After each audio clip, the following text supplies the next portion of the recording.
पुणे पोलिसांकडून मनोरमा खेडकर यांना तुमचं पिस्तुलाचं लायसन्स जप्त का करण्यात येऊ नये अशी नोटीस बजावण्यात आली आहे। मात्र ही नोटीस स्वीकारण्यासाठी पूजा खेडकर यांची आई मनोरमा खेडकर या प्रतिसाद देत नाहीयेत, फोन उचलत नाहीयेत। त्यामुळे पुणे पोलिसांकडून ही नोटीस त्यांच्या बंगल्यावरती चिकटवण्यात येते। आपण पाहतो आहोत हे जे पोलीस कर्मचारी आहेत, अधिकारी आहेत, ते ही नोटीस या त्यांच्या बंगल्याच्या गेटवरती चिकटवतायत। पुण्यातील बाणेर भागामध्ये बाणेर रस्त्यावरती ओमदीप नावाचा हा त्यांचा बंगला आहे आणि या बंगल्यावरती ही नोटीस चिकटवण्यात येते आहे।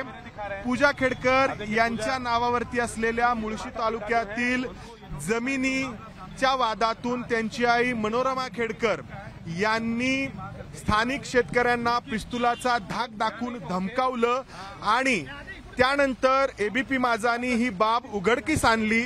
त्यानंतर पुणे पोलिसांनी गुन्हा दाखल केला, ग्रामीण पोलिसांनी, आणि त्यानंतर पुणे पोलिसांचं असं म्हणणं आहे की तुमच्यावरती गुन्हा दाखल करण्यात आलाय तर तुमचं पिस्तुलाचं लायसन रद्द का करण्यात येऊ नये आणि अशा स्वरूपाची ही नोटीस आहे जी पुणे पोलिसांकडून या बंगल्यावरती चिकटवण्यात येते। महत्वाची बाब म्हणजे या सगळ्या प्रक्रियेच्या दरम्यान मनोरमा खेडकर या मात्र गायब आहेत।